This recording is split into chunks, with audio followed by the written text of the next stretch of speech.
சூழ்நிலையும் அவர் அன்பை நின்று என்னை பிரிக்காது காத்து கொள்வார். எந்த சூழ்நிலையும் அவர் அன்பை நின்று என்னை பிரிக்காது காத்து கொள்வார். என்னை நம்பி அவர் தந்த பொறுப்பதனை அவர் வரும் வரை காத்து கொள்வேன். என்னை நம்பி அவர் தந்த பொறுப்பதனை அவர் வரும் வரை காத்து கொள்வேன். எங்களை அதிகமாய் நேசிக்கின்ற நல்லாண்டவரே, உங்களை எல்லா தீங்குக்கும் விலக்கி பாதுகாப்பேன் என்று சொன்ன எங்கள் அன்பான ஆண்டவரே, உங்கள் ஆத்துமாவை நான் காப்பேன். உங்கள் அந்தரங்க வேண்டுதலை நான் கேட்பேன். உங்களுக்கு மகா வறட்சியான காலங்களிலே உங்கள் எலும்புகளெல்லாம் நான் நினமுள்ளதாக மாற்றுவேன் என்று சொல்லி எங்களை ஒவ்வொரு நாளும் உன் பக்கமாய் எடுத்துக்கொண்டு வானத்தையும் பூமியை உண்டாக்கின கர்த்தராகி என்னிடத்திலிருந்து மாத்திரம்தான் உங்களுக்கு ஒத்தாசை வரும் என்று எங்களை வாக்குறுதிகளை கொடுத்து 8 மாதத்தை காண செய்த உங்களுடைய கிருபைக்காக நாங்கள் நமக்கு நன்றி சொல்கிறோம். 8வது மாதத்தின் 2ஆம் ஞாயிறு வழிபாட்டிலும் நாங்கள் வந்து உம்மை ஆராதிக்க, பாட, துதிக்க, உம்முடைய நாமத்தை சொல்ல நாங்கள் வந்திருக்கிறோம். சுவாமி கர்த்தாவே, நீர் எங்களை ஏந்தி சுமந்து வந்த பாதைகளெல்லாம் நினைத்து உமக்கு நாங்கள் நன்றி சொல்லுகிறோம். சுவாமி ஆண்டவரே, வில்லியம் சார்ல்ஸ் நினைவாலய குடும்பத்தின் ஆராதனையை தேவன் ஆசீர்வதிக்க வேண்டுமாய் நாங்கள் செபிக்கிறோம். இந்த ஆராதனை எங்களுடைய மேன்மைக்காக, எங்களுடைய மகிமைக்காக, எங்களுடைய புகழ்ச்சிக்காக அல்ல ஆண்டவரே, உம்முடைய நாமத்திற்கே மகிமை வர பண்ண வேண்டுமாய் செபிக்கிறோம். ஆண்டவரே, வீடுகளிலே அமர்ந்து கேட்கின்ற உம்முடைய பிள்ளைகளை என் தேவன் அபரீதமாய் ஆசீர்வதிக்கிறார். ஆலயங்களிலே கேட்கின்ற பிள்ளைகளை அபரீதமாய் நீர் ஆசீர்வதிக்கிறார். எங்கள் ஆராதனையை கேட்கின்ற நண்பர்களை ஆசீர்வதிக்கிறார். எல்லாவற்றுக்கும் மேலாக பரிசுத்த ஆவியானவர் இந்த வழிபாட்டை துவங்கி முடிக்க வேண்டுமாய் இந்த கருத்திலே எங்களை ஒப்பு கொடுக்கிறோம். எந்த சூழ்நிலையிலும் உம்மை மறக்காதபடி உம்மோடு இருக்க எங்களுக்கு உதவி செய்கிறார். தேசமே, நீ பயப்படாதே, மகிழ்ந்து களிக்கூறு, கர்த்தர் பெரிய காரியங்களை செய்வார் என்ற வாக்குறுதியோடு இந்த வழிபாட்டை நாங்கள் ஆரம்பிக்கிறோம். சுவாமி நீரே நாங்கள் பாடுகிற பாடல்கள், வாசிக்கிற வேத பகுதிகள், ஆண்டவரே இந்த நாளிலே செய்தியை சுமந்து வந்திருக்கிற திரு எட்வின் ஐயாவோடு உடைய கிருபை இருக்கட்டும். சுவாமி கேட்கின்ற எங்களோடு உம்முடைய ஆவியான ஒரு பிரசன்னம் இருந்து வழிநடத்திட வேண்டுமாய் இயேசுவின் மூலமே ஜெபிக்கின்றோம் நல்ல பிதாவே. நாம் அனைவரும் எழுந்து நின்று ஆண்டவருக்கு மகிமையாக, கிறிஸ்துவுக்கு புகழ்ச்சியாக பாடல் எண் 160 பாமாலை 264வது பாடலை நாம் வீடுகளிலே எழுந்து நின்று ஆண்டவருக்கு புகழ்ச்சியாகவும் கர்த்தருக்கு மகிமையாகவும் நாம் பாடுவோம்.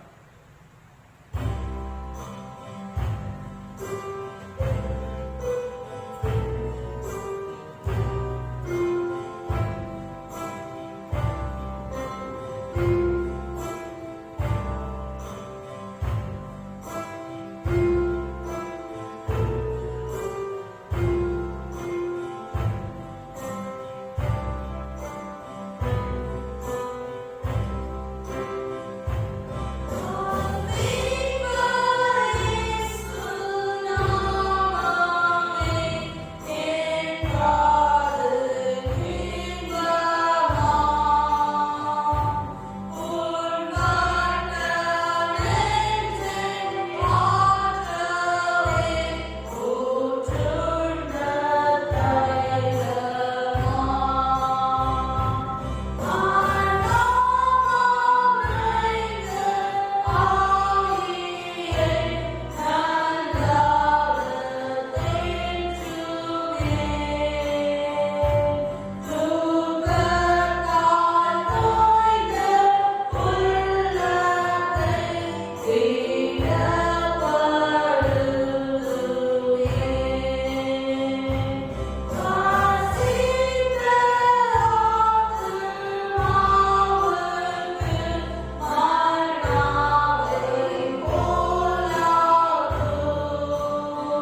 இயேசுவின் இனிதான நாமத்திலே நான் அதிகமாய் வாழ்த்துகின்றேன். www என்று சொல்லி உங்களை மீண்டும் நான் வாழ்த்துகின்றேன். நாம் பிறரை வாழ்த்த கடமைப்பட்டிருக்கின்றோம். யோபு தன் சிநேகிதற்காக ஜெபிக்கும் பொழுது ஆண்டவர் அவர் முகத்தை பார்த்து ஆசீர்வதித்து வாழ்த்துகின்றார். அப்படியாக அவருடைய வாழ்க்கையில அவர் வெற்றி பெறும் பொழுது வின் என்று சொல்லி ஆண்டவர் ஒரு வின்னராக மாற்றுகின்றார் ஜெபத்திலே. அப்படியாக வில் என்று சொல்லி அவருடைய ஆவலை யோபின் மூலமாய் நிறைவேற்றிக் கொள்கின்றார். இந்த காலை வழிபாட்டுக்கு வந்திருக்கின்ற நம்முடைய வாழ்க்கையிலும் WW என்கின்ற வாழ்த்துதல் சத்தத்தோடு உங்களை அதிகமாய் நான் வாழ்த்துகின்றேன். நாம் எங்கிருந்தாலும் ஆண்டவரை மகிமைப்படுத்திக் கொண்டிருக்கிறோம், ஆண்டவரை தொழுது கொண்டிருக்கிறோம். ஆகவே நம்முடைய இருதயங்கள் கலங்க வேண்டாம், பயப்பட வேண்டாம். கர்த்தர் மேல் உங்கள் பாரத்தை வைத்து விடுங்கள், அவர் உங்களை ஆதரிப்பார். நீதிமானை ஒருபோது தள்ளாட விட்டார். மிஷினரிமார்களுடைய இயக்கத்தின் மூலமாக ஆரம்பிக்கப்பட்ட நம்முடைய வழிபாடுகள், ஆலயங்கள் ஒருபோதும் தோல்வியை காணாதபடி வெற்றியோடு இருக்க இந்த வழிபாட்டை ஆண்டவர் அமைத்து கொடுக்க வந்திருக்கின்ற உங்கள் அனைவரையும், கேட்டுக்கொண்டிருக்கின்ற உங்கள் அனைவரையும் இயேசுவின் இனிதான நாமத்திலே வாழ்த்துகின்றேன். சிறப்பாக இந்த நாளிலே நம்முடைய திருச்சபையை சார்ந்த லே பிரீச்சராகிய திரு எபின் ஐயாவையும் அதிகமாய் வாழ்த்துகிறேன். ஆண்டவருடைய செய்தியை அவர் சுமந்து வந்திருக்கின்றார். இந்த நாளிலே கர்த்தர் அவரோடு பேச நாம் அனைவரும் ஜபங்களிலே உறுதியாய் கருத்திருப்போம். கர்த்தர் தாமே நம்மை ஆசீர்வதிப்பாராக. இப்பொழுது வேதத்திலிருந்து ஒரு பகுதியை நாம் வாசிக்க கேட்போம். வாசிக்கும்படியாக கொடுக்கப்பட்டுள்ள வேத பகுதி அப்போஸ்தலனாகிய பவுல் கொரிந்தியருக்கு எழுதின முதலாம் நிருபம் 13ஆம் அதிகாரம் வசனங்கள் 1 முதல் கடைசி வரை. 1 கொரிந்தியர் 13ஆம் அதிகாரம் வசனங்கள் 1 துவங்கி. நான் மனுஷர் பாஷைகளையும் தூதர் பாஷைகளையும் பேசினாலும் அன்பு எனக்கு இராவிட்டால் சத்தமிடுகிற வெண்கலம் போலவும் ஓசையிடுகிற கைத்தாளம் போலவும் இருப்பேன். நான் தீர்க்க தரிசன வரத்தை உடையவனாயிருந்து சகல ரகசியங்களையும் சகல அறிவையும் அறிந்தாலும் மலைகளை பேர்க்கத்தக்கதாக சகல விசுவாசம் உள்ளவனாய் இருந்தாலும் அன்பு எனக்கு இராவிட்டால் நான் ஒன்றுமில்லை. எனக்கு உண்டான யாவற்றையும் நான் அன்னதானம் பண்ணினாலும் என் சரீரத்தை சுட்டரிக்கப்படுவதற்கு கொடுத்தாலும் அன்பு எனக்கு இராவிட்டால் எனக்கு பிரயோஜனம் ஒன்றுமில்லை. அன்பு நீடிய சாந்தமும் தயவும் உள்ளது. அன்புக்கு பொறாமை இல்லை. அன்பு தன்னை புகழாது, இருமாப்பாயிராது, அயோக்கியமானதை செய்யாது, தற்பொழிவை நாடாது, சினமடையாது, தீங்கு நினையாது, அநியாயத்தில் சந்தோஷப்படாமல் சத்தியத்தில் சந்தோஷப்படும், சகலத்தையும் தாங்கும், சகலத்தையும் விசுவாசிக்கும், சகலத்தையும் நம்பும், சகலத்தையும் சகிக்கும். அன்பு ஒரு காலம் ஒழியாது. தீர்க்க தரிசனங்கள் ஆனாலும் ஒழிந்து போம், அந்நிய பாஷைகள் ஆனாலும் ஓய்ந்து போம், அறிவானாலும் ஒழிந்து போம். நம்முடைய அறிவு குறைவுள்ளது, நாம் தீர்க்க தரிசனம் சொல்லுதலும் குறைவுள்ளது. நிறைவானது வரும்போது குறைவானது ஒழிந்து போம். நான் குழந்தையாய் இருந்த பொழுது குழந்தையைப் போல பேசினேன், குழந்தையைப் போல சிந்தித்தேன், குழந்தையைப் போல யோசித்தேன். நான் புருஷனான போதோ குழந்தைக்கேற்றவைகளை ஒழித்து விட்டேன். இப்பொழுது கண்ணாடியிலே நிழலாட்டமாய் பார்க்கிறோம், அப்பொழுது முகமுகமாய் பார்ப்போம். இப்பொழுது நான் குறைந்த அறிவுள்ளவன், அப்பொழுது நான் அறியப்பட்டிருக்கிறபடியே அறிந்து கொள்ளுவேன். இப்பொழுது விசுவாசம், நம்பிக்கை, அன்பு இம்மூன்றும் நிலைத்திருக்கிறது. இவைகளில் அன்பே பெரியது என்பதே வாசிக்கும்படியாக கொடுக்கப்பட்டுள்ள வேத பகுதி வாசித்தாயிற்று. தேவனே உமக்கே ஸ்தோத்திரம் உண்டாவதாக. ஆமென். கர்த்தருக்கு புது பாட்டை பாடுங்கள், அவர் அதிசயங்களை செய்திருக்கிறார் என்று தாவீது சொல்வது போல இந்த 2ஆம் வாரத்துல ஆண்டவர் நமக்கு அநேக அதிசயங்களை செய்திருக்கிறார். ஆண்டவருடைய செய்திக்கு முன்பாக நாம் எல்லாரும் ஒரு 10 நிமிடம் ஆண்டவரை ஆராதிக்க போகிறோம். இந்த ஆராதனையிலே ஆண்டவர் நம்மோடு இடைபட வேண்டும். ஆண்டவருக்கென்று நம்முடைய உள்ளங்களையும் இல்லங்களையும் இன்பமான ஆண்டவரை ஸ்தோத்திரிக்க நம்ம ஒப்பு கொடுப்போமா? ஜெபிப்போமா? எல்லாரும் கண்களை மூடி கொஞ்ச நேரம் ஆண்டவரை நாம் ஆராதிக்க போறோம். நமக்கு எந்த சூழ்நிலையிலும் ஆண்டவர் நம்மோடு இருக்கிறார் என்ற நம்பிக்கையோடு நம்ம எல்லாரும் கரங்களை உயர்த்தி கரங்களை தட்டி எப்படியெல்லாம் தேவனை மகிமைப்படுத்த விரும்புகிறோமோ அப்படியெல்லாம் பாடுகின்ற பிள்ளைகளோடு நீங்களும் இணைந்து குடும்பமாக பாடுபடி உங்களை அன்போடு கேட்டுக்கொள்கிறோம். கர்த்தர் பெரிய காரியங்களை செய்திருக்கிறார்.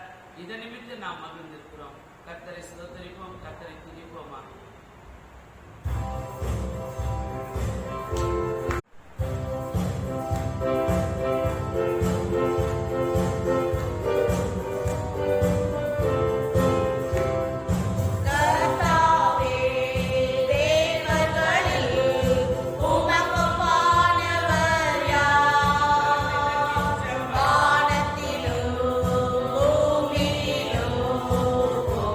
வானவர் யார்?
துதித்தோம், ஆண்டவரை போற்றினோம், புகழ்ந்தோம்.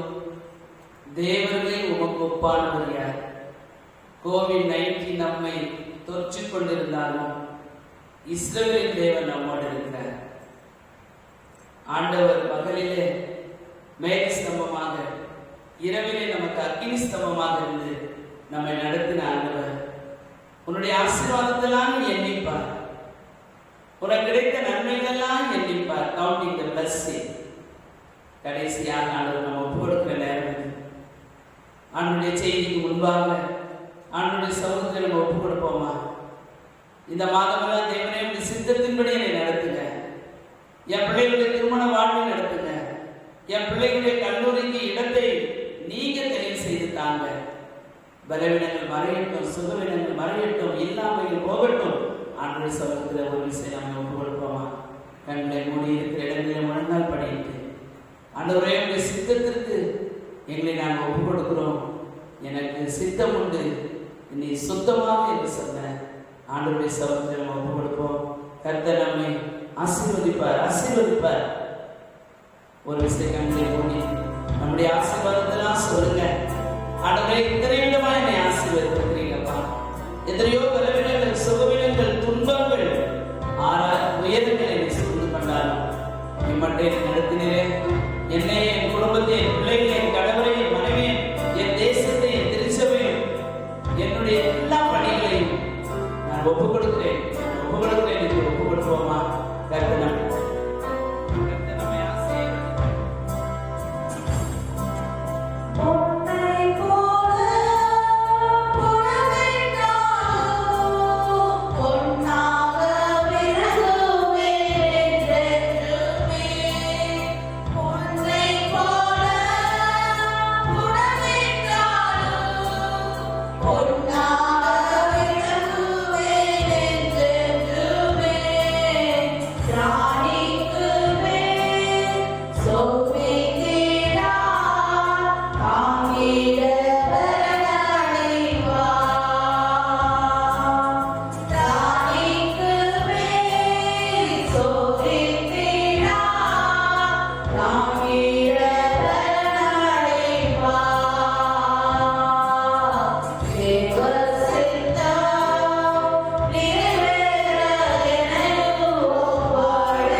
ஆண்டவருடைய சமூகத்தை நம்ம ஒப்பு கொடுப்போமா?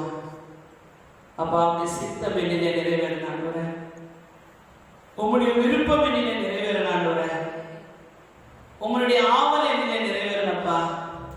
என் சித்தம் ஒன்றுமே செயல்படாதபடி நீர் எங்களை பாதுகாக்கிறார் என்று ஒப்பு கொடுப்போமா? நிச்சயமான முடிவுண்டு. நம்முடைய நம்பிக்கை வீண் போகாது. கர்த்தர் தாமே நம்மையும் நம்முடைய குடும்பங்களையும் ஆசீர்வதிப்பாராக. ஆமென். கிறிஸ்துவுக்குள் அன்பானவர்களே, மீண்டுமாக இயேசுவின் நிதான நாமத்திலே உங்களை அதிகமாய் நான் வாழ்த்துகிறேன்.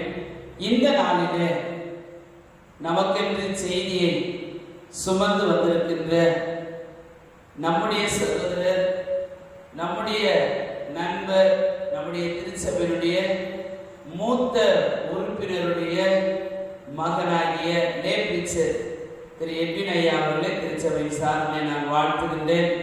அவர் எப்பொழுதுமே இடத்துல ஒரு வார்த்தை கேட்பார், அம்மா இந்த மாதம் ஏதாவது எனக்கு வேலை இருக்கிறதா, ஆண்டவருடைய பணி செய்வதற்கு என்று கேட்பார். நான் சொல்லுவேன், ஐயா ஒவ்வொரு நாளும் உங்களுக்கு வேலை கொடுத்து கொண்டே இருக்கிறோம், நீங்கள் அமர்ந்திருங்கள் என்று சொல்லும் பொழுதெல்லாம் அவர் வேதத்தை ஆராய்ச்சி பண்ணி நமக்கு எப்பொழுதுமே சிறப்பான செய்தியை கொடுக்கின்ற ஒரு நல்ல சகோதரர். திருச்சபை சார்பிலே செயலர், பொருளர் கமிட்டி அங்கத்தினர்கள், பெரியவர்கள் சார்பிலே ஐயா அவர்களை நாங்கள் வாழ்த்துகிறோம். இப்பொழுது ஆண்டவருடைய செய்தியை நாம் கேட்போம்.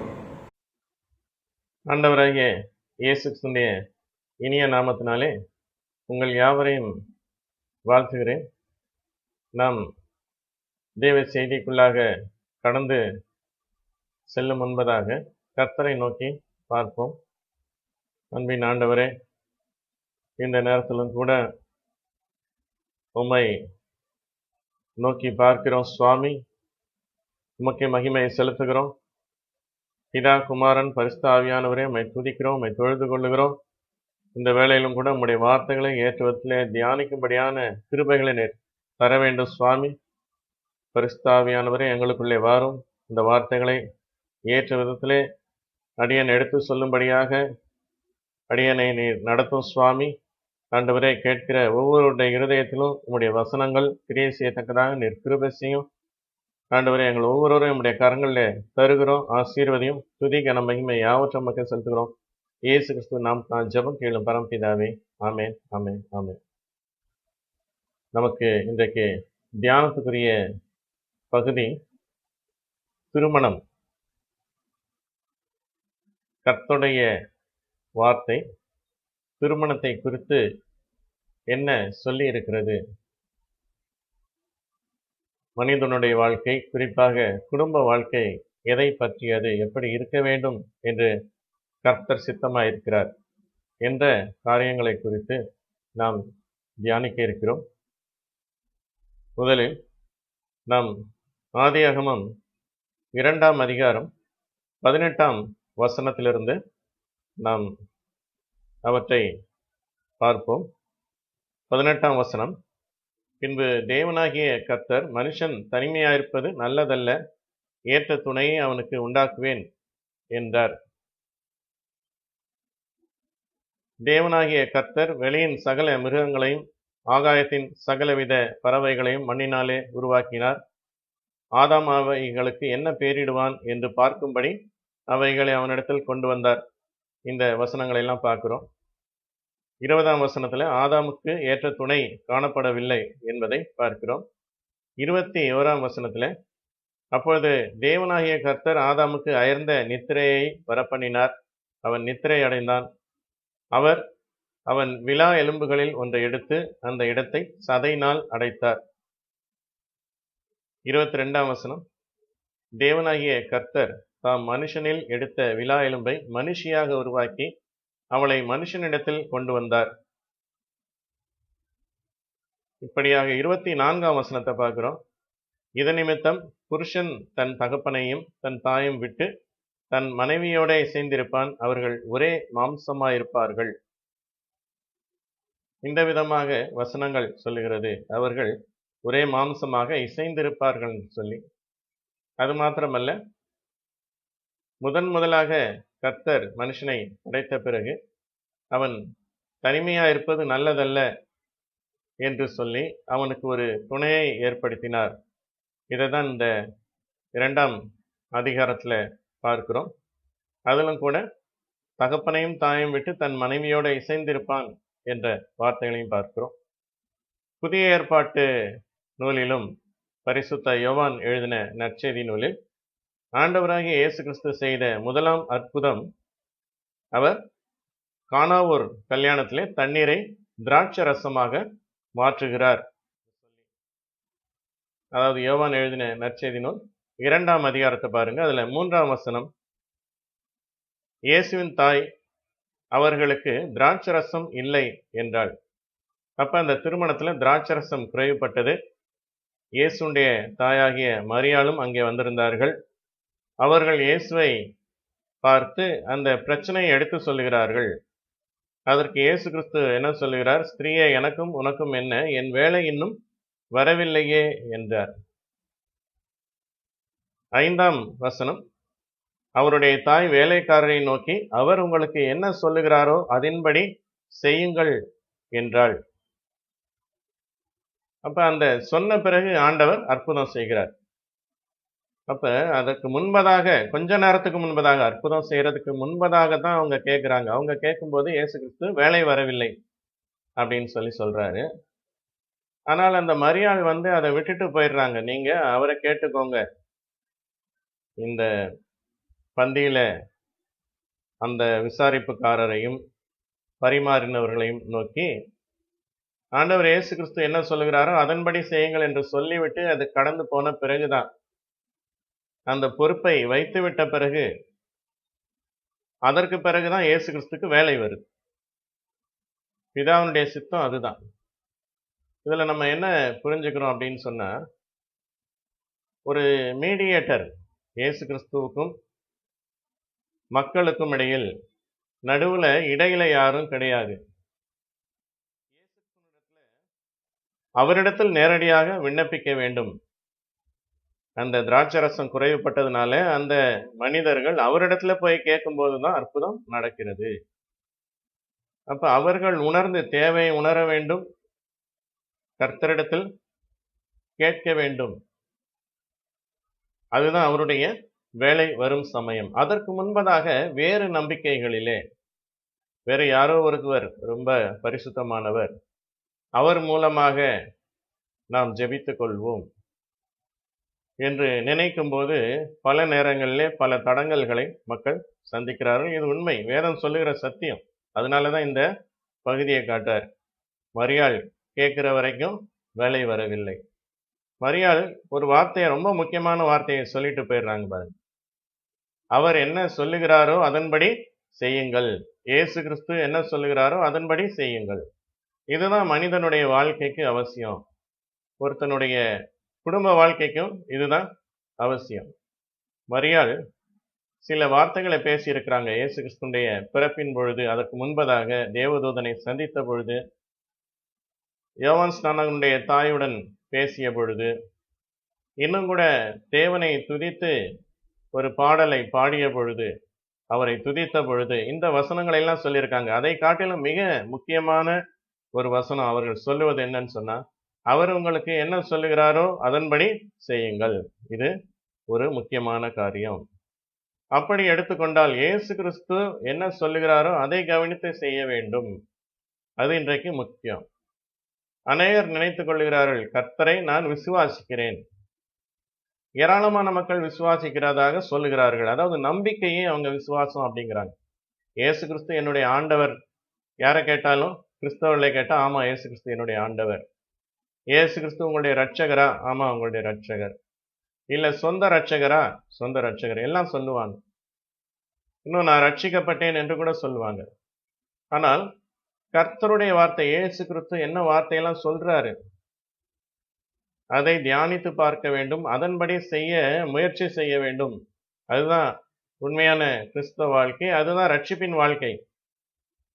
எந்த மனுஷன் கர்த்தருடைய வார்த்தையே பற்றி கொண்டு அதன்படியே செய்ய முயற்சி செய்கிறானோ அவன்தான் ரட்சிக்கப்பட்டவன். அப்படி இல்லாம நான் ரட்சிக்கப்பட்டேன் நினைத்து கொள்வதன் மூலமாக ஏதோ ஒரு சந்தர்ப்பத்துல நம்ம தவறுகளை உணர்கிறோம், கண்ணீரோடு ஒப்பு கொடுக்கிறோம், அதெல்லாம் நல்லது. நான் உம்முடைய பிள்ளை அப்படின்லாம் சொல்றோம், தீர்மானம் பண்ணுகிறோம், ஜெபம் பண்ணுகிறோம். அதை அடுத்து நம்ம என்ன செய்கிறோம்? சில பாவங்களை விட்டு விடுகிறோம், நான் ரட்சிக்கப்பட்டேன் என்று சொல்லுகிறோம். அது மாத்திரம் ரட்சிப்பு அல்ல. அது ஒரு நம்பிக்கை. இயேசு கிறிஸ்து எனக்கு நல்லது செய்வார் என்று நம்பிக்கை. ஏராளமான மக்கள் கூட்டங்களுக்கு வருகிறார்கள். எனக்கு அற்புதம் நடக்கும் நம்பிதான் வராங்க. கிறிஸ்தவர்களும் சரி, கிறிஸ்தவர்கள் அல்லாதவரும் சரி, நம்பிதான் வராங்க. அப்ப அவர்களுக்கு இருக்கிறது என்னது? நம்பிக்கை. ஆனால் விசுவாசம், பற்றுறுதி என்பது அந்த நம்பிக்கையினும் மேலானது. என்னன்னு சொன்னா, அவருடைய வார்த்தைகளை பற்றி கொள்ள வேண்டும், அதன்படி செய்ய வேண்டும். அதுதான் விசுவாசம். அப்படிப்பட்டவருடைய வாழ்க்கை, ஒரு திருமணம் அப்படி கர்த்தருடைய வார்த்தையை கவனிக்கக்கூடிய, அதை பின்பற்ற வேண்டும் என்று சொல்லி முயற்சி செய்கிற ஒரு தம்பதிகளுக்கு இடையில், ஒரு ஆணுக்கும் பெண்ணுக்கும் இடையில் ஒரு திருமண வாழ்க்கை அமைந்தால் அது நல்ல வாழ்க்கை. அது சரியான கிறிஸ்தவ குடும்ப வாழ்க்கையாக இருக்கும். அதுல பல கஷ்டங்கள் வரலாம். இயேசு கிறிஸ்துவினுடைய வார்த்தையின்படி செய்கிறவர்களுக்கு கஷ்டமே வராதுன்னு சொல்ல முடியாது. ஆரம்பத்திலும் கஷ்டம் வரலாம், இடையிலும் கஷ்டம் வரலாம், அல்லது இப்படியெல்லாம் நடக்குமா அப்படின்ற மாதிரி கஷ்டங்கள்லாம் வரலாம். ஆனால் முடிவில் அது வெற்றி வாழ்க்கையாக இருக்கும். அவர்கள் அநேகருக்கு ஆசீர்வாதமாக இருப்பார்கள். கர்த்தர் என்ன சொல்றார்? உலகத்திலே உங்களுக்கு உபத்திரவம் உண்டு, ஆனாலும் திடங்கொள்ளுங்கள், நான் உலகத்தை ஜெயித்தேன் என்று சொல்லி. யார் தீர்மானிக்கிறார்களோ நான் பரிசுத்தமாய் வாழ வேண்டும், கர்த்தருடைய சித்தத்தின்படி வாழ வேண்டும் என்று சொல்லி தீர்மானிக்கிறார்களோ அவர்களுக்கு கண்டிப்பாக உபத்திரவம் உண்டு. எனவே குடும்ப வாழ்க்கை உபத்திரவங்களும் அடங்கியது, மகிழ்ச்சியும் அடங்கியது, ஆசீர்வாதங்களும் அடங்கியது. எல்லாவற்றிலும் பொறுமையாக நாம் அமைதியா இருக்க வேண்டும். நம்முடைய உணர்ச்சி அடிக்கடி மாறக்கூடாது. சில பேர் ஒரே திடீர்னு ரொம்ப சந்தோஷமாயிடுவாங்க, உற்சாகமாயிடுவாங்க. இது கிடைச்சிருச்சு, கர்த்தர் கொடுத்து விட்டார் அப்படின்னு சொல்லி ஸ்தோத்திரம்னு வாங்க, சாட்சியெல்லாம் சொல்லுவாங்க. திடீர்னு ஒரு கஷ்டம் வந்தா அப்படியே இடிஞ்சு போயிடுவாங்க.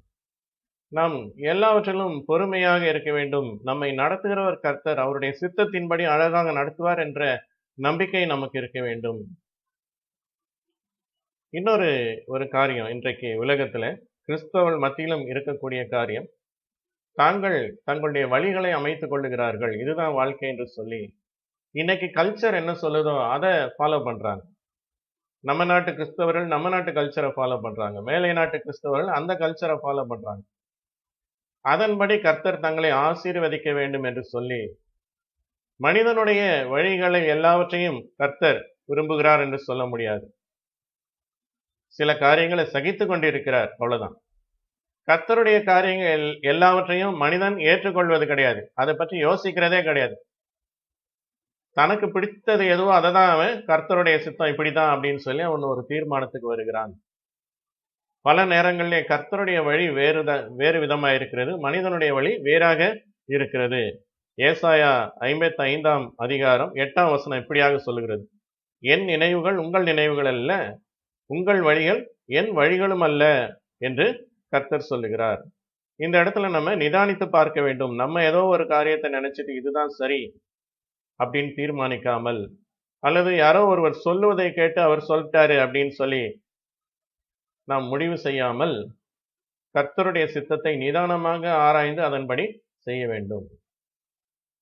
திருவள்ளுவர் சொல்லியிருக்கிறார், எப்பொருள் யார் யார் வாய் கேட்பினும் அப்பொருள் மெய்ப்பொருள் காண்பது அறிவு. யார் சொன்னாலும் சரி, எந்த மனிதர்கள் சொன்னாலும் சரி, அவர்கள் எவ்வளவு தேவ பக்தி உள்ளவர்களாய் இருந்தாலும் சரி, எவ்வளவு வல்லமையா ஊழியம் செய்தாலும் சரி, அவர்கள் சொல்லுகிற வார்த்தையை உடனே இன்றைக்கு உற்சாகமாக ஏற்றுக்கொள்கிற மனப்பான்மை மக்களிடத்துல காணப்படுகிறது.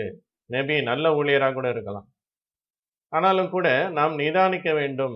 யாரோ ஒருத்தர் சொன்னார்ன்ற வார்த்தைகளை இன்றைக்கு மக்கள் கேட்டுக்கொண்டு அதன்படி செய்கிற காரியம், அநேக மக்கள் அல்லது அநேக ஊழியர் குருடருக்கு வழிகாட்டுகிற குருடர்களாக இருக்கிறார்கள்.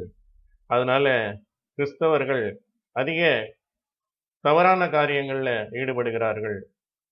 இன்னும் கூட இந்த திருமண வாழ்க்கையை பார்க்கும்போது மேலை நாடுகள்ல இந்த திருமணம் என்பதே கொஞ்சம் கொஞ்சமா குறைஞ்சிட்டு வருது.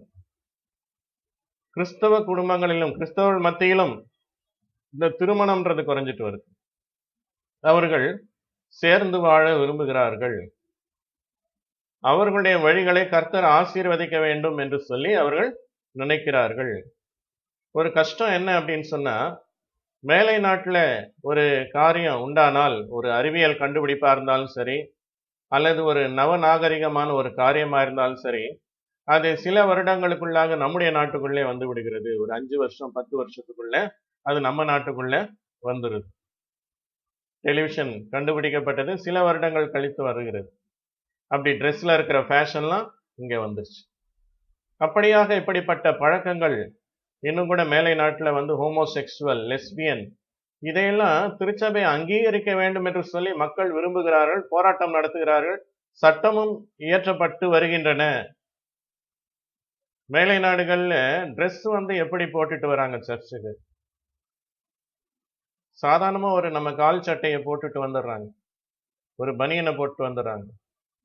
அதுல சில சபைகள்ல அவர்கள் இந்த விதமாக உடை உடுத்த வேண்டும் என்று சொல்லுகிறார்கள். ஒரு 100 சர்ச்ல வந்து ஒரு 4 அல்லது 5 சர்ச்ல வந்து போதகர்கள் உடை எப்படி உடுத்த வேண்டும் என்று சொல்லுகிறார்கள், கண்ணியமாக இருக்க வேண்டும் என்று சொல்லுகிறார்கள், அடுத்தவரை கவரும் விதத்துல தங்களுடைய ஆடம்பரத்தை காட்டும் விதத்துல இருக்கக்கூடாதுன்னு சொல்றாங்க.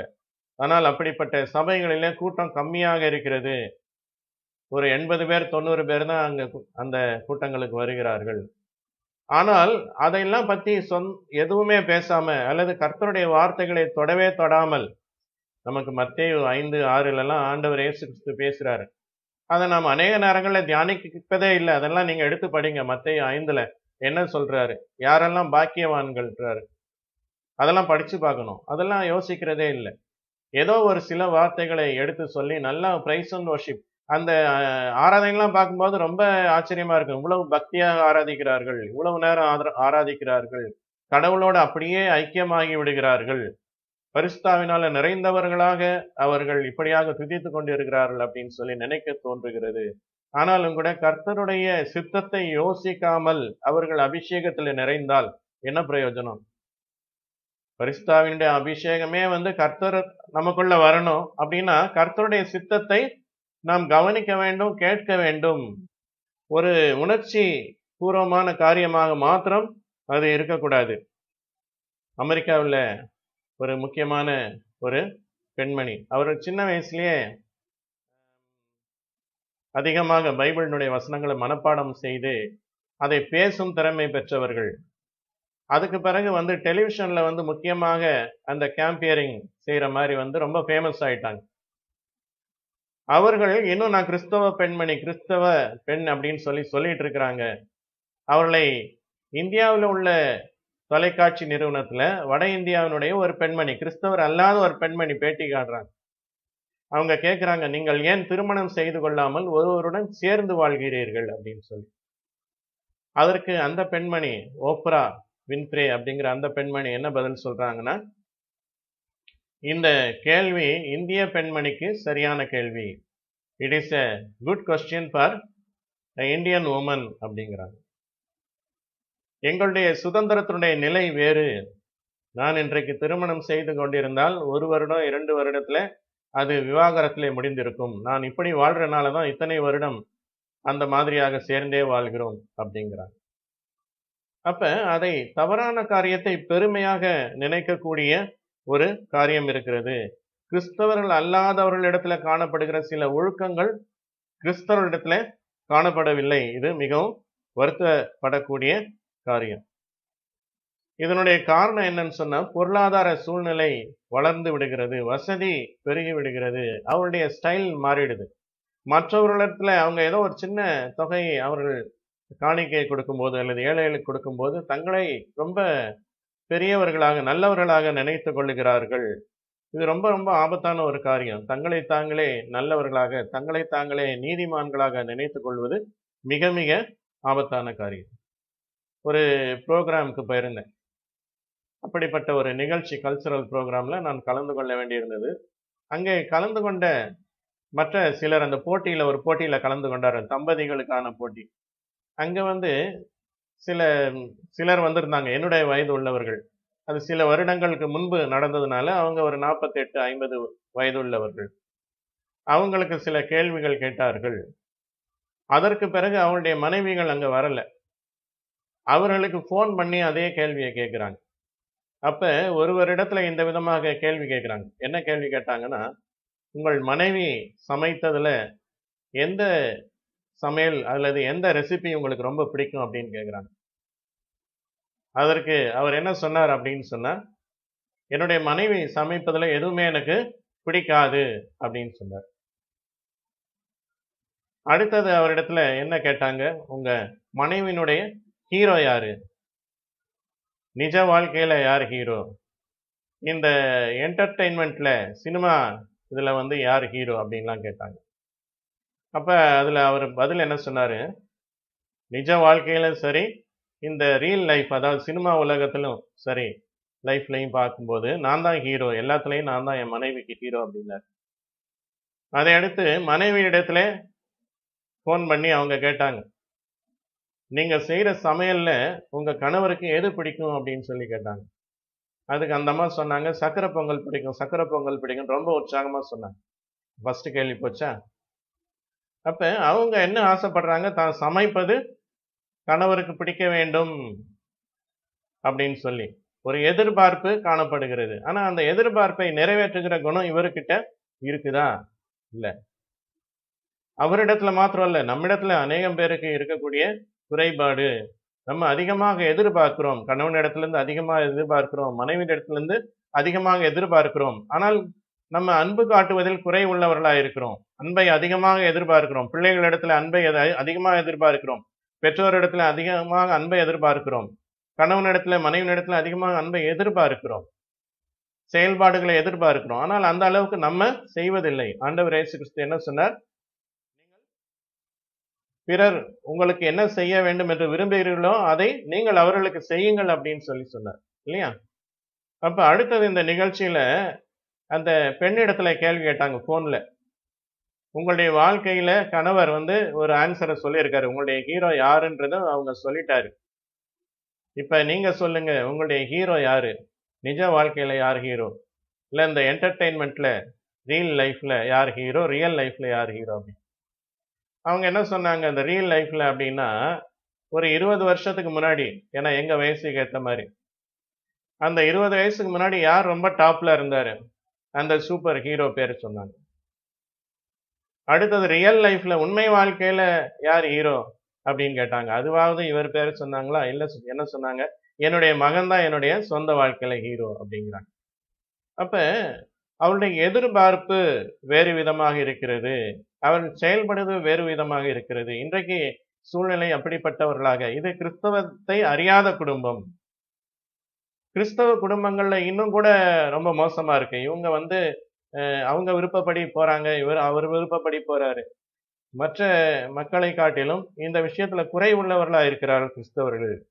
ஆனால் கிறிஸ்தவம் அந்த இயேசு கிறிஸ்துவினுடைய அறிவுரைகள் என்ன சொல்லுது, அது நம்முடைய கலாச்சாரமாக இல்லை. நம்ம ஏதோ ஒன்ன கலாச்சாரமாக எடுத்துக்கொள்ளுகிறோம். மற்றவர்கள் கிறிஸ்தவத்தை இன்னைக்கு தூஷிக்கிறாங்க. நாம் நடந்து கொள்ளுகிற விதத்தை பார்த்து, நம்முடைய கலாச்சாரத்தை பார்த்து, கிறிஸ்தவனுடைய கலாச்சாரம் மோசமானது என்று சொல்லி மற்றவர்கள் நம்மை குறை சொல்லும் விதத்துல கிறிஸ்தவத்தையே தப்பா நினைக்கிறாங்க. ஆனா பைபிளினுடைய காரியங்களை நாம் பின்பற்றி வந்து கொண்டிருந்தால் நம்ம எப்படி நடந்து கொள்வோம், எப்படி நம்ம ட்ரெஸ் பண்ணுவோம், மற்றவர்களிடத்துல எப்படி அன்பு காட்டுவோம், குடும்பத்தினரிடத்துல எப்படி அன்பு காட்டுவோம், மற்றவர்களுக்கு எப்படி அன்பு காட்டுவோம், இதெல்லாம் நம்ம யோசிச்சு பார்க்கணும். இது நமக்கு அன்பே முக்கியமான ஒரு காரியமா இருக்கிறது. வேதவசனம் நமக்கு அதை தான் எடுத்து சொல்லுது. 1 கொரிந்தியர் 13ஆம் அதிகாரத்துல உள்ள வார்த்தைகளை நீங்க பாருங்க. 1 முதல் எல்லா வார்த்தைகளும் ரொம்ப முக்கியமானவை, அன்பை பற்றி தான் பேசுகிறது. முதல் வசனம் என்ன சொல்கிறது, நான் மனுஷ பாஷைகளை பேசினாலும் தூதர் பாஷைகளை பேசினாலும் அன்பு எனக்கு இராவிட்டால் சத்தமிடுகிற வெண்கலம் போலவும் ஓசையிடுகிற கைத்தாளம் போலவும் இருப்பேன். இந்த அதிகாரத்தை ஏன் அவர் பவுல் அப்போஸ்தலன் எழுதியிருக்கிறார், ஏன் இந்த முக்கியமாக இந்த அதிகாரத்தை எழுதியிருக்கிறார்னு சொன்னேன். அன்றைக்கு திருச்சபையில அவரே ஆச்சரியப்பட்ட காரியம் என்னன்னா, எல்லாரும் பரிசுத்த ஆவியினால நிரம்பி அந்நிய பாஷை பேசுவதற்கு முக்கியத்துவம் கொடுத்தார்கள், ஆனால் அன்பை காட்டவில்லை. கிறிஸ்தவத்துக்குரிய அந்த கிறிஸ்துவனுடைய சீஷனா இருப்பதற்குரிய அன்பு அவர்களிடத்துல காணப்படவில்லை. கர்த்தரிடத்துல நாம் அன்பா இருக்க வேண்டும், மற்றவர்களிடத்துல அன்பா இருக்க வேண்டும். உன் தேவனாகிய கர்த்தரிடத்துல முழு இருதயத்தோடும் முழு மனதோடும் முழு ஆத்மாவோடும் முழு பலத்தோடும் அன்பு கூறுவாய் என்று வேதவசனம் சொல்லுகிறது. உன்னிடத்துல அன்பு கூறுவது போல பிறனிடத்திலும் அன்பு கூறுவாயாக. இதுதான் எல்லாவற்றுக்கும் முக்கியம். நம்முடைய சமுதாய வாழ்க்கையிலும் தனிப்பட்ட வாழ்க்கைக்கும் திருமண வாழ்க்கைக்கும் எல்லாம் முக்கியமானது இந்த அன்புதான். அன்பே பிரதானம் என்று சொல்லுகிறார். இப்ப நான் தீர்க்க தரிசன வரத்தை உடையவனாயிருந்தும் 2வது வசனம், தீர்க்க தரிசன வரத்தை உடையவனாயிருந்தும் சகல ரகசியங்களையும் சகல அறிவையும் அறிந்தாலும் மலைகளை பெருக்கத்தக்க சகல விசுவாசம் உள்ளவனாயிருந்தாலும் அன்பு எனக்கு இராவிட்டால் ஒன்றுமில்லை. இப்ப இந்த அன்பை முக்கியத்துவப்படுத்தாமல் மற்ற வரங்களை இன்றைக்கு நாம் முக்கியத்துவப்படுத்துகிறோம். அற்புதங்களை அதிகமாக தேவை என்று சொல்லி நாடுகிறோம், அதை பார்க்க விரும்புகிறோம். நம்ம கடவுளை நேர்ல பார்க்கணும்னு ஆசைப்படுறோம். சில பேர் அதிகமாக ஜெபிக்கிறார்கள். உபவாசம் பண்ணி ஜெபிப்பதெல்லாம் என்ன, கடவுளை நேரடியா தரிசிக்கணும், அல்லது டெய்லி ஒரு 2 மணி நேரம் ஜெபிக்கிறாங்க. இப்படியெல்லாம் விதவிதமாக பலவிதமான காரியங்களை பண்ணி ஜெபிக்கிறாங்க. உபவாசம் பண்ணி அல்லது கூட்டங்களுக்கு சென்று சென்று ஜெபிக்கிறாங்க. யாரோ ஒருத்தர் சொல்றார், நான் தேவனை தரிசித்தேன் அப்படின் போது, ஐயோ ஆண்டவரே ஆண்டவரே நான் உம்முடைய பிள்ளை அல்லவா, நாம பார்க்கணும் இல்லையா, இப்படிதான் அப்படிலாம் கேட்டு கேட்டு அழுது ஜெபம் பண்றாங்க, கண்ணீர் விட்டு ஜெபம் பண்றாங்க. ஆனால் ஒன்று நன்றாக தெரிந்து கொள்ள வேண்டும், நம்ம என்னதான் ஜெபம் பண்ணாலும் கர்த்தருடைய சித்தத்தை புரிந்து கொள்ள வேண்டும். பவுல் அப்போஸ்தலனே, நான் ஒரு 3 தடவை ஜெபித்தேன், ஆனாலும் கூட கிடைச்ச வசனம் என்ன, என் கிருபை உனக்கு போதும். அவருடைய சரீரத்திலே ஒரு முள் கொடுக்கப்பட்டது, அது நீங்கும்படியாக கர்த்தரிடத்துல ஜெபிக்கிறார், திரும்ப திரும்ப ஜெபிக்கிறார். ஆனாலும் கூட என்ன வார்த்தை கொடுக்கப்பட்டது, என்னுடைய கிருபை உனக்கு போதும், பலவீனத்திலே என் பலம் பூரணமாய் விளங்கும் சொல்லி. அது மாதிரி கடவுள் நம்மை அங்கீகரித்திருக்கிறார். நம்ம பக்தி உள்ளவங்க தான், நம்ம ரட்சிக்கப்பட்டவங்க தான், நம்ம கடவுளுடைய பிள்ளை தான், அதனுடைய அங்கீகாரம் ஏதாவது வேணும், சர்டிபிகேட் வேணும் அப்படின்னு நம்ம எதிர்பார்க்கிறோம். ஆனால் நீ விசுவாசித்து கொண்டிரு அப்படிங்கிறார். அநேகருக்கு கண்டதினால், தோமாவை பார்த்து கர்த்தர் சொல்லுகிறார், நீ கண்டதினால் என்னை விசுவாசித்தாய், காணாமல் விசுவாசிக்கிறவர்கள் பாக்கியவான்கள் அப்படின்னு சொல்லி. அப்ப இருதயத்தில் சுத்தம் உள்ளவர்கள் பாக்கியவான்கள், அவர்கள் தேவனை தரிசிப்பார்கள் என்று சொல்லி வேத வசனம் சொல்லுகிறது. மத்தேயு 5ஆம் அதிகாரத்துல வருகிற வசனங்கள்ல வருது. அப்ப இருதயத்துல சுத்தம் உள்ளவர்கள் பாக்கியவான்கள், தேவனை தரிசிப்பார்கள் சொன்னா, நம்ம இருதயத்துக்குள்ள உள்ளுக்குள்ள உண்மையுள்ளவர்களா இருந்து, அன்புள்ளவர்களா இருந்து, பரிசுத்தம் உள்ளவர்களா இருந்தாலும் கூட அவர் என்ன சொல்றார், தேவனை தரிசிப்பார்கள்னா என்ன அர்த்தம், இன்னைக்கு திடீர்னு ஒரு நாள் வந்துட்டு போற தரிசனத்தை பற்றி சொல்லவில்லை, நித்திய காலமாக பரலோகத்திலே தேவனை தரிசிப்பார்கள் என்று சொல்லுறார். எது முக்கியம்? ஒருவேளை இன்னைக்கு ஒருத்தன் இயேசு கிறிஸ்துடைய தரிசனத்தை பார்க்கிறான், பேசுறான், ஆனால் சில காலம் அவனுடைய வாழ்க்கை வேறு விதமாக மாறிவிடுகிறது, கர்த்தருடைய பரலோக ராஜ்யத்துக்கு அவன் எடுத்துக்கொள்ளப்படவில்லைன்னு சொன்னா அவனுக்கு எவ்வளவு பெரிய வேதனையா இருக்கும். எது முக்கியம்? இன்னைக்கு நாம திடீர்னு கர்த்தரை தரிசிப்பது முக்கியமா, அப்படியே அபிஷேகத்துல நிரம்பி பரலோகத்திலே சஞ்சரிப்பது முக்கியமா, அல்லது நம்மளுடைய வாழ்க்கையை வெற்றிகரமாக முடித்து தேவனுடைய ராஜ்யத்துல அவரை தரிசிப்பது முக்கியமா? அதுதான் அந்த வசனத்துக்கு அர்த்தம். இருதயத்தில் சுத்தமுள்ளவர் பாக்கியவான்கள், அவர்கள் தேவனை தரிசிப்பார்கள். இன்னும் அந்த 1 கொரிந்தியர் 13ஆம் அதிகாரத்துல உள்ள முக்கியமான வசனங்களை நம்ம பார்ப்போம். அன்பு நீடிய சாந்தம் உள்ளது, அன்புக்கு பொறாமை இல்லை, அன்பு தன்னை புகழாது, இருமாப்பாய் இராது. 4ஆம் வசனம் இது. 5ஆம் வசனம் பார்க்கும்போது, அயோக்கியமானதை செய்யாது, தற்பொழிவை நாடாது, சினமடையாது, தீங்கு நினையாது, அநியாயத்தில் சந்தோஷப்படாமல் சத்தியத்தையும் சந்தோஷப்படும், சகலத்தையும் தாங்கும், சகலத்தையும் விசுவாசிக்கும், சகலத்தை நம்பும், சகலத்தையும் சகிக்கும். இதுதான் குடும்ப வாழ்க்கைக்கு முக்கியம். நம்ம சகிக்கிற ஒரு குணம் இருக்கணும். அறிவு குறைவுள்ளது. இப்ப 8ஆம் வசனம், அந்நிய பாஷைகளானாலும் ஒழிந்து போகும், அறிவானாலும் ஒழிந்து போகும், அறிவு குறைவுள்ளது. 9ஆம் வசனம், தீர்க்க தரிசனம் சொல்லுதலும் குறைவுள்ளது, நிறைவானது வரும்போது குறைவானது ஒழிந்து போகும் என்று சொல்லி, எல்லாவற்றிலும் அன்பே பிரதானம் என்று சொல்லி சொல்லுகிறது. இன்னொன்னு, இந்த குடும்பத்தை கெடுப்பது, திருமண வாழ்க்கையை கெடுப்பது அநேக காரியங்கள் இருக்கின்றன. பாவ வாழ்க்கை, கெட்ட பழக்கங்கள், குடிப்பழக்கம், சந்தேகம், இப்படி பல காரியங்கள் கெடுத்து விடுகின்றன. அல்லது சில பேர் ரொம்ப பக்தியா அவங்க தெரிஞ்சுக்கிட்டே இருப்பாங்க, யாரோ ஒருத்தர் ரொம்ப பக்தி ஆயிடுவாங்க, அப்ப குடும்ப வாழ்க்கையில கஷ்டமாயிடும். அல்லது 2 பேரும், கணவன் மனைவி 2 பேருமே பக்தியா இருந்து கூட்டங்களுக்கு போயிடுறதும் பிரேயர் பண்றதும் ரொம்ப நேரம் அதிலே செலவழித்துக் கொண்டு இருப்பார்கள். பிள்ளைகள் அவருடைய போக்கிலே போக ஆரம்பிச்சிருவாங்க. அவள் மேல வெறுப்பு வந்துடும். கிறிஸ்தவத்தின் மேலே வெறுப்பு கொண்டவர்களாக அவர்கள் வேறு விதமான வாழ்க்கையை தெரிந்தெடுத்து கொண்டால் ரொம்ப ரொம்ப மோசமான காரியமாயிடும். அதுக்காக குடும்பத்துக்கும் நம்ம நேரத்தை செலவழிக்கணும். குடும்பத்தை ஒரு பாரமா நினைக்க கூடாது.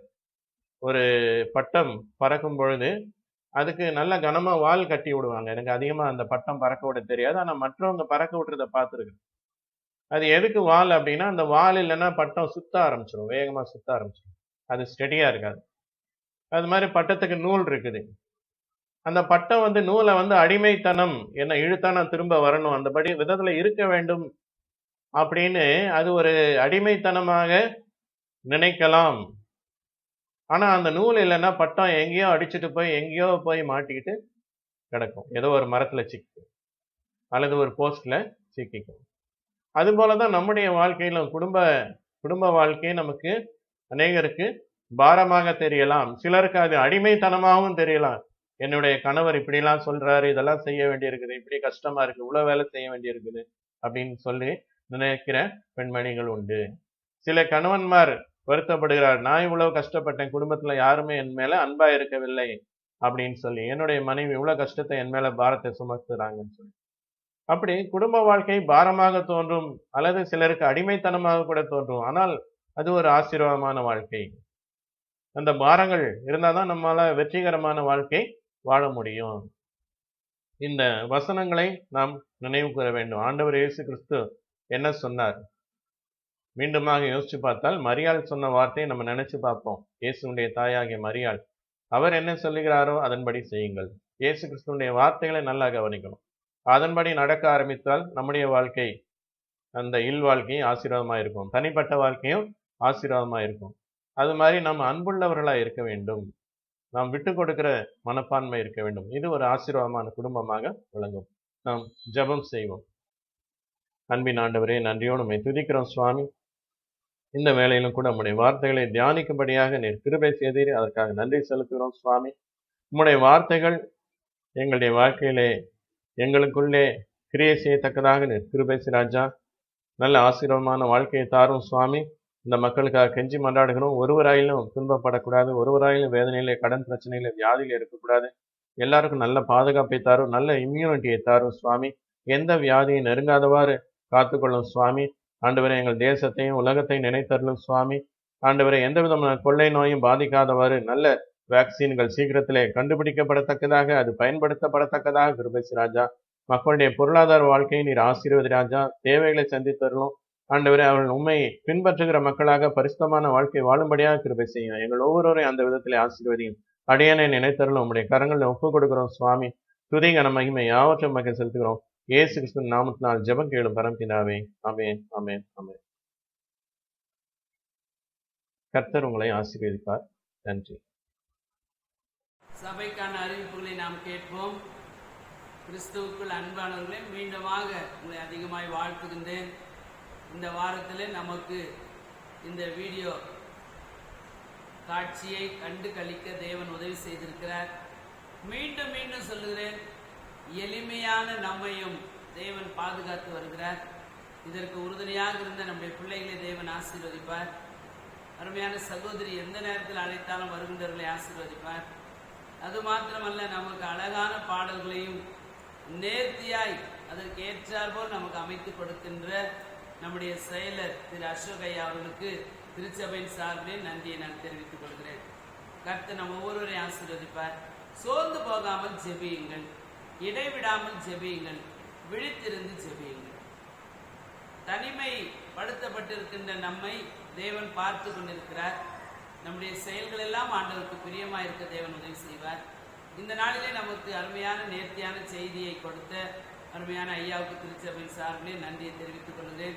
கல்லூரியிலே இடம் கிடைத்த பிள்ளைகளுக்கெல்லாம் நன்றி சொல்லி ஜெபியுங்க.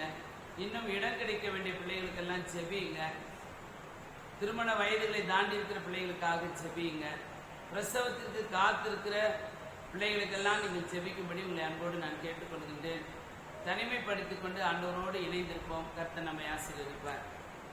ஏற்கனவே உங்களுக்கு சென்ற வாரத்தில் அறிவித்தபடி நம்முடைய பேராயத்தினுடைய சுற்றறிக்கையின்படி நமக்கு சப்ஸ்கிரிப்ஷன் கார்டு போடுவதற்காக நம்முடைய திருச்சபையில் ஒழுங்கு செய்யப்பட்டிருக்கிறது.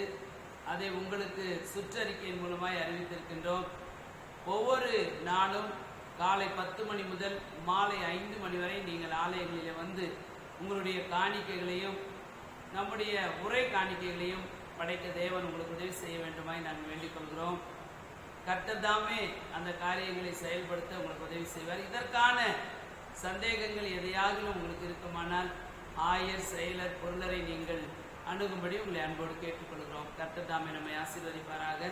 இந்த வாரத்திலே தங்கள் பிறந்த நாட்களை காணுகின்றவர்கள் 10/8/2020 திருமதி வைலட் ஐசக் அவர்கள், 15/8/2020 திருமதி அனிதா பி அவர்கள். திருமண நாளை காணுகின்ற தம்பதிகள் 14/8/2020 Mr Thomas Vijayan Babu, Mrs Mini Rajathi. இவர்களுக்காக நம் கண்களை மூடி ஜெபிப்போம். எங்களை அதிகமாய் நேசிக்கின்ற நல்ல ஆண்டவரே, எங்களுடைய காலங்கள் உடைய கருத்தில் இருக்கிறது. நீ செய்த நன்மைகளை ஒருபோது நாங்கள் மறவாதபடி இருக்க தேவன் உதவி செய்வீராக. இந்த வாரத்திலே தங்கள் பிறந்த நாட்களை காணுகின்ற சகோதரிகளை ஆசீர்வதிங்க. திருமண நாட்களை காணுகின்ற எப்பொழுதுமே இளமையான சகோதரரையும் அவருடைய மனைவியை கர்த்தர் ஆசீர்வதிங்க. பிள்ளைகளை ஆசீர்வதிங்க. இன்னும் பல நூற்றாண்டுகளை காண கர்த்தர் உதவி செய்ய வேண்டுமாய் ஜெபிக்கிறோம். நீர்தாமே ஒவ்வொருவருக்கும் சமாதானத்தையும் சந்தோஷத்தையும் அருள வேண்டுமாய் இயேசுவின் மூலமே ஜெபிக்கிறோம் நல்ல பிதாவே, ஆமென். கண்களை மூடி ஜெபிப்போம். எங்களை அதிகமாய் நேசிக்கின்ற நல்ல ஆண்டவரே, இந்த மனமகிழ்ச்சியான நல்ல வழிபாட்டில் ஆண்டவரே உம்மை ஆராதித்தோம், உம்முடைய வேத வசனங்களை வாசித்தோம், இசையின் மூலமாய் உம்மை நாங்கள் வெளிப்படுத்தினோம். ஆண்டவருடைய செய்தியின் மூலமாய் எங்களுடைய காதுகளுக்கு கூர்மையான செய்திகளை நாங்கள் கேட்டோம். எங்கள் மனதிற்கு ஏற்ற இதமான செய்திகளை நாங்கள் கேட்டோம். உம்முடைய உடன்படிக்கை என்கின்ற உடன்படிக்கையிலே நாங்கள் திருமண நாட்களையும் திருமணத்தை நிர்ணயிக்கிறவரையும் நாங்கள் உடன்படிக்கையோடு உம்மை ஏற்றுக்கொண்டதற்காக நாங்கள் நன்றி சொல்கிறோம். செய்தி கொடுத்த உம்முடைய தாசரை ஆசீர்வதிப்பீராக. சிறப்பாக இந்த வாரம் முழுவதும் நீர் எங்களோடு இருக்க வேண்டுமாய் ஜெபிக்கிறோம். ஆண்டவரே, தேசங்களிலே பஞ்சங்கள், வாழ்வாதாரங்களை இழந்திருக்கிறவர்களுக்காக, வேலை இல்லாதவர்களுக்காக, மருத்துவமனைகளில் அனுமதிக்கப்பட்டிருக்கிறவர்களுக்காக, கஷ்டங்களில் இருக்கின்றவர்களுக்காக, நஷ்டங்களில் இருக்கின்றவர்களுக்காக நாங்கள் ஜெபிக்கிறோம். கணவனை இழந்தவர்களுக்காக, மனைவி இழந்தவர்களுக்காக, விசேஷமாய் ஆண்டவரே இந்த வாரமெல்லாம் அந்த சிறுமியர்களுக்காக நாங்கள் ஜெபிக்கின்றோம். ஆண்டவரே, இந்த சிறு வயதிலே பிள்ளைகள் தங்களை இழந்திருக்கின்றார்கள், தங்களுடைய வாழ்வுகளை இழந்திருக்கிறார்கள். பயந்து நடுங்கிக் கொண்டிருக்கின்ற பெண் பிள்ளைகளுக்காக நாங்கள் ஜெபிக்கிறோம். கர்த்தாவே, அவர்களுக்கு எல்லாருக்கும் நீர் விடுதலை தர வேண்டுமாய், அவைகளிலே ஈடுபடுகின்ற ஒவ்வொருவரையும் நீர் சந்தித்து உம்முடைய பிள்ளைகளாய் மாற்ற வேண்டுமாய் நாங்கள் ஜெபிக்கிறோம். சுவாமி, எங்கள் திருச்சபையினுடைய ஐக்கியங்களை கர்த்தர் ஆசீர்வதிப்பீராக. ஒருவேளை ஆலயங்கள் மூடப்பட்டிருக்கிறது என்கின்ற நிலைமைகள் இல்லாதபடி எங்கள் வீடுகளிலும் ஆண்டவரே, எங்களுடைய அலுவலகங்களிலும் எங்கள் பணிகளில் உம்மை ஆராதிக்க நீர் தந்த மாபெரும் கிருபைக்காக நாங்கள் நமக்கு நன்றி சொல்கிறோம். தொடர்ந்து ஆண்டவரே, இது எப்பொழுது முடியுமோ என்று நாங்கள் நினைத்து கொண்டிருக்கின்ற நினைவுகள் எல்லாம் உமக்கு தெரியும். சுவாமி, எங்கள் பிள்ளைகள் காரியம், பெரியவர்கள் காரியம், குடும்பத்தின் காரியங்கள் எல்லாவற்றையும் நீர் ஏற்று நடத்த வேண்டுமாய் ஜெபிக்கிறோம். யாரெல்லாம் எங்களுக்கு தெரியாமலே பலவீனமாய் இருக்கிறார்களோ எல்லாருக்கும் பலத்தையும் சுகத்தையும் நீர் அருள வேண்டுமாய் ஜெபிக்கிறோம். ஆண்டவரே, எங்கள் திருச்சபை மிகவும் பறந்து விரிந்து கிடக்கின்ற திருச்சபை, தூரங்களிலிருந்து உடைய பிள்ளைகள் வருகின்ற திருச்சபை, ஆவலோடு வருகின்றவர்கள், ஆண்டவருடைய அதிசயத்தை காண வேண்டும் என்று வருகின்ற ஒவ்வொரு பகுதியின் மக்களை என் தேவன் ஆசீர்வதிக்கிறாக. ஆண்டவரே, விசேஷமாக எங்கள் பிள்ளைகள் எல்லாம் வெளிநாடுகளில் இருக்கின்ற பிள்ளைகளுக்காக நாங்கள் ஜெபிக்கிறோம். திரு கிஷோரையாவுக்காக, திரு பிரதீப் குமாருக்காக, ஆண்டவரே திரு லெஸ்லி பூர்ணிக்காக, திரு கேப்ரியல் சரண்யாவுக்காக நாங்கள் ஜெபிக்கிறோம். ஆண்டவரே, எங்கள் பிள்ளைகளை நீர் ஆசீர்வதிங்க. திருமதி மர்சிக்காக நாங்கள் ஜெபிக்கிறோம், அவருடைய குடும்பத்திற்காக. திருமதி ஷீபாவுக்காக, அவருடைய குடும்பத்திற்காக, சிறு குழந்தைக்காக நாங்கள் ஜெபிக்கிறோம். சுவாமி, அப்படியாக ஆண்டவரே திரு தனேஷ் ஐயாவுக்காக, ஆண்டவரே எங்கள் மகள் ஆனிமாவும் பிள்ளைகளும் போக வேண்டும் என்று நிர்ணயித்திருக்கிற அந்த நிர்ணயிப்பை என் தேவன் உறுதிப்படுத்த வேண்டுமாய் நாங்கள் ஜெபிக்கிறோம். சுவாமி, அப்படியாக ஆண்டவரே எங்களுடைய பிரவுன் அவர்களுக்காக நாங்கள் ஜெபிக்கிறோம். கர்த்தர் அவர்களையும் அவருடைய குடும்பத்தை நீர் ஆசீர்வதிங்க. அப்படியாக திரு சாம் அவர்களுக்காக, அவருடைய குடும்பத்தினருக்காக நாங்கள் ஜெபிக்கிறோம். சுவாமி, இன்னும் ஆண்டவரே எங்களுடைய உறவினர்கள் எல்லாம் இருப்பதை நீர் அறிந்திருக்கிறீர். கர்த்தர் தாமே ஒவ்வொருவரையும் நீர் ஆசீர்வதிக்க வேண்டுமாய் நாங்கள் ஜெபிக்கிறோம். ஆண்டவரே, இன்னும் போக வேண்டும் என்று நிர்ணயித்திருக்கின்றவர்களுக்கு வேண்டிய பலத்தையும் அங்கிருந்து வர வேண்டும் என்று இருக்கின்ற எங்கள் இந்திய மக்களையும் கர்த்தர் ஆசீர்வதிக்கிறாங்க. சுவாமி, எங்கள் குடும்பங்கள், எங்கள் உடன் பிறந்தவர்கள், சகோதர சகோதரிகள் யாரெல்லாம் இருக்கின்றார்களோ அவருக்கு எல்லாருக்கும் வேண்டிய பாதுகாப்பை என் தேவன் அருள வேண்டுமாய் ஜெபிக்கிறோம். பிரசவத்திற்காக காத்திருக்கின்ற ஆண்டவரே எங்களுடைய குடும்பத்தின் பிள்ளைகள் திரு ஜாக்லினுக்காக, திருமதி ஜாக்லினுக்காக நாங்கள் ஜெபிக்கிறோம். திருமதி சலோமிக்காக நாங்கள் ஜெபிக்கிறோம். திருமதி காயத்ரி ராபர்ட்டுக்காக ஜெபிக்கிறோம். திருமதி எபினாவுக்காக நாங்கள் செபிக்கிறோம்.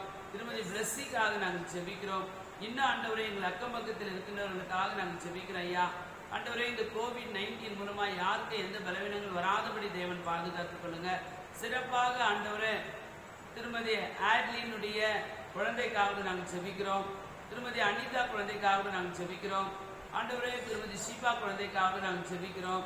ஆண்டவரே எங்கள் அருமையான மகள் சோபனா, ஆண்டவரே அந்த குழந்தைக்காக இம்மானுக்காக செபிக்கிறோம். ஆண்டவரே எங்கள் ஜெமி குழந்தைக்காக நாங்கள் செபிக்கிறோம். இன்னும் சிறு பிள்ளைகள் யாரெல்லாம் எங்கள் வீடுகளிலே தவழ்ந்து கொண்டிருக்கின்ற பிள்ளைகளுக்கெல்லாம் எந்த ஆபத்துகள் வராதபடி தேவன் பாதுகாத்துக் கொள்வீராக. 60 வயதுக்கு மேற்பட்ட எங்களுடைய சகோதர சகோதரிகள், எங்கள் பெற்றார்கள், ஆண்டவரே எங்களுடைய உறவினர்கள் ஒவ்வொருவரையும் நீர் ஆசீர்வதிங்க. ஆண்டவரே யாருக்கு எந்த பலவீனங்கள் வராதபடி தேவன் பாதுகாத்துக் கொள்ளுங்க. திருமணங்களிலே ஆயத்தமாய் இருக்கின்ற ஆண்டவரே எங்கள் அருமையான பிள்ளைகளுக்காக நாங்கள் செபிக்கிறோம் சுவாமி. ஆண்டவரே ரவி தங்கச்சி செல்விக்காக நாங்கள் செபிக்கிறோம். வருகிற 31ஆம் தேதி அவர்களுடைய திருமணத்தை இருக்கிறார்கள். சிறப்பாய் நடக்க கர்த்தர் உதவி செய்ய வேண்டுமாய் நாங்கள் செபிக்கிறோம். அதற்கான ஒழுங்குகளிலே அவர்கள் ஈடுபடுத்திக் கொண்டிருப்பதை நீர் அறிந்திருக்கிறீர். எல்லாம் ஏற்ற விதமாய் நடக்க கர்த்தர் உதவி செய்ய வேண்டுமாய் ஜெபிக்கிறோம். திரு ரிச்சர்டனுடைய திருமணத்தை என் தேவன் நிர்ணயித்திருக்கிறேன். ஆண்டவரே அக்டோபர் மாதத்தில் அதுவும் சிறப்பாய் நடக்க கர்த்தர் உதவி செய்ய வேண்டுமாய் நாங்கள் ஜெபிக்கிறோம். அப்படியாக ஆண்டவரே எங்கள் மகள் சுனிதாவுக்காக, எங்கள் மகள் லிடியாவுக்காக, ஆண்டவரே எங்கள் பிரித்திக்காக நாங்கள் ஜெபிக்கிறோம். ஆண்டவரே நாங்கள் ஆனந்திக்காக, கிரேஸுக்காக நாங்கள் ஜெபிக்கிறோம். இன்னும் ஆண்டவரே வாலிப பிள்ளைகள் யாரெல்லாம் திருமணங்களில் ஈடுபட நீர் சித்தம் வைத்திருக்கிற அவர்களுக்கெல்லாம் நல்ல திருமண வாழ்க்கையை தர வேண்டுமாய் ஜெபிக்கிறோம். LKG ஆண்டவரே +2 வரை படிக்கின்ற பிள்ளைகளுக்காக நாங்கள் ஜெபிக்கிறோம். ஆன்லைன் கிளாஸ்ல எடுக்கும்பொழுது பிள்ளைகளுக்கெல்லாம் நல்ல நினைவு சக்தியை தர வேண்டுமாய் நாங்கள் ஜெபிக்கிறோம். ஆண்டவரே கல்வி நிறுவனங்களை வைத்திருக்கின்ற உங்களுடைய பிள்ளைகளுக்காக நாங்கள் ஜெபிக்கிறோம். எங்களுடைய பேராயத்தில் இருக்கின்ற பள்ளிக்காக நாங்கள் ஜெபிக்கிறோம். அரசாங்கத்தின் பள்ளிகளுக்காக, மேனேஜ்மெண்ட் ஸ்கூல்ஸ்க்கெல்லாம் நாங்கள் ஜெபிக்கிறோம் ஐயா. எங்கள் பிள்ளைகளுக்கு வேண்டிய ஞானத்தை, எங்கள் ஆசிரியர் பெருமக்களுக்கு வேண்டிய கிருபைகளை நீர் அருள வேண்டுமாய் ஜெபிக்கிறோம். மருத்துவமனைகளுக்காக நாங்கள் ஜெபிக்கிறோம். தொண்டு நிறுவனங்களுக்காக ஜெபிக்கிறோம். மிஷினரிமார்களுக்காக நாங்கள் ஜெபிக்கிறோம் சுவாமி. ஒவ்வொருவரையும் கர்த்தர் ஆச்சரியவிதமாய் நீ நடத்த வேண்டுமாய் ஜெபிக்கிறோம். ஆண்டவரே எங்கள் குடும்பங்களிலே மாவு பிசிற தொட்டி, எண்ணெய் களஞ்சியங்கள், போகிற வாகனங்கள், வழிகளை கர்த்தர் ஆசீர்வதிங்க. எங்கள் உறவினர்கள் மத்தியிலே பலவீனமாய் இருக்கின்றவர்களை நீர் சந்திக்கிறாங்க. எல்லா ஏரியாவிலிருந்து வருகின்ற உடைய பிள்ளைகள் எங்களை கேட்டுக்கொண்டிருக்கின்றவர்களுக்கெல்லாம் சிறப்பாக என் மகள் திருமணம் நடக்க வேண்டும் என்று ஆண்டவரே யாரெல்லாம் எண்ணிக்கொண்டிருக்கின்றார்களோ கர்த்தர் அவர்களுக்கு நீ செய்ய வேண்டுமாய் திரு தேவகுமார் ஐயாவுடைய மகனுக்கும் ஆண்டவரே நீ செய்ய வேண்டுமாய் நாங்கள் ஜெபிக்கிறோம் சுவாமி.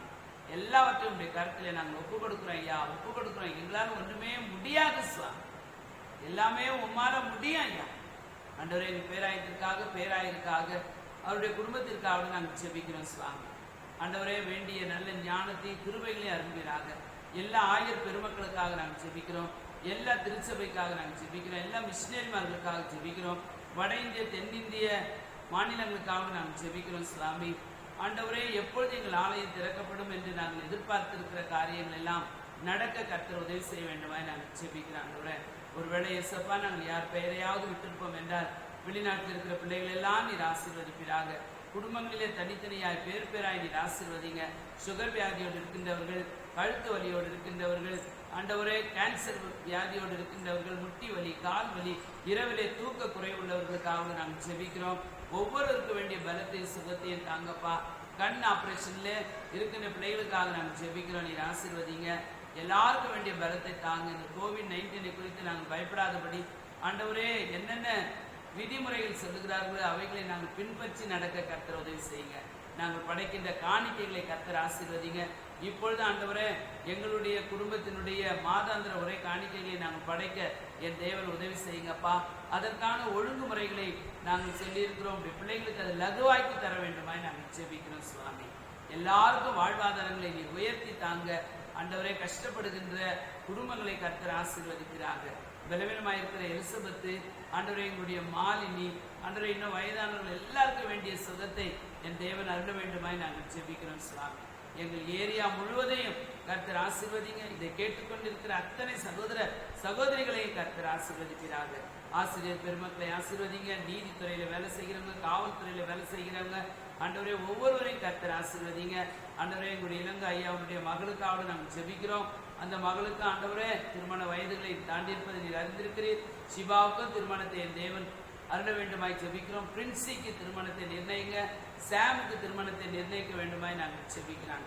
பிள்ளைகள் வேண்டும் என்று கேட்கின்ற 4 தம்பதிகளுக்கும் இந்த ஆண்டு சிறப்பாய் நீ பிள்ளை பெற்று அருள வேண்டுமாய் நாங்கள் ஜெபிக்கிறோம். சுவாமி எல்லாவற்றையும் உடைய கருத்தில் நாங்கள் ஒப்புக்கொடுக்கிறோம். நிலை பிரிச்சஸ் ஆசீர்வதிக்கப்படட்டும் ஆண்டவரே. ஒவ்வொரு சங்கத்தினுடைய பொறுப்பாளர்கள் சங்கங்கள் ஆசீர்வதிக்கப்படட்டும் ஆண்டவரே. இந்த நாளிலே இந்த வழிபாட்டிலே எங்களுக்கு உதவி செய்த நம்முடைய பிள்ளைகள் ஆசீர்வதிக்கப்பட நாங்கள் ஜெபிக்கிறோம். அவர்கள் வேண்டுதல்கள் எல்லாம் கேட்கப்பட நாங்கள் ஜெபிக்கிறோம். சுவாமி இதை வடிவமைத்து கொடுக்கிற எங்கள் செயலாளருக்காக நாங்கள் ஜெபிக்கிறோம். கர்த்தர் அவரையும் அவருடைய பணியும் குடும்பத்தை நீர் ஆசீர்வதிங்க. பிசினஸ் பண்ணுகிற எங்கள் பிள்ளைகளுக்கு திரு எபி அவர்களுக்கு வேண்டிய நல்ல ஆசீர்வாதங்களை தாங்க ஆண்டவரே. அப்படியாக ஜோசப்புக்காக, ஆரோக்கியத்திற்காக, கிராஸ்விற்காக, திரு அசோகையாவுக்காக ஆண்டவரே, இன்னும் கர்த்தாவே எங்களுடைய பொருளாளர் ஆண்டவரே அந்த அக்கௌண்டன்ட் பார்க்கும் பொழுது உங்களுடைய கிருபை இருக்கட்டும். சுவாமி யாருக்கெல்லாம் எனக்காக ஜெபிக்க மாட்டார்களோ என்று ஏங்குகின்ற ஒவ்வொருவருக்கும் ஆண்டவரே ஜெபாவிய ஊற்றுங்க, தேவைகளை சந்திங்க. வீடுகளிலே பணி செய்கின்ற உடைய பிள்ளைகளுக்கு வேண்டிய ஆசீர்வாதங்களை தருவீராக. எல்லாவற்றையும் உடைய கருத்திலே ஒப்புக் கொடுக்கிறோம். ஆயருக்காக, ஆலய பணியாளருக்காக, என்னுடைய கேம்பஸ் முழுவதும் விசேஷமாய் எங்களோடு இணைந்திருக்கின்ற எங்களுடைய ஆண்டவரே ஆலயத்தினுடைய அருகாமையில் இருக்கிற உடைய பிள்ளைகளுக்காக நாங்கள் ஜெபிக்கிறோம். கர்த்தர் யாருக்கு எந்த பலவீனங்கள் வராதபடி அவர்கள் வாழ்வாதாரங்கள் எல்லாம் உயர்ந்திருக்க கர்த்தர் உதவி செய்கிறார்கள். சர்வ துதி கனமையும் எல்லாம் உம்முடையது ஆண்டவரே. இயேசுவின் மூலமே ஜெபிக்கிறோம் நல்ல பிதாவே. நம்முடைய ஆண்டவராகிய இயேசு கிறிஸ்துவினுடைய கிருபையும் பிதாவாகிய தேவனுடைய அன்பும் பரிசுத்தனுடைய ஐக்கியமும் நம் அனைவரோடு இன்று சதா காலங்களிலும் ஆண்டவர் வருகை மட்டும் நிலைத்திருப்பாராக.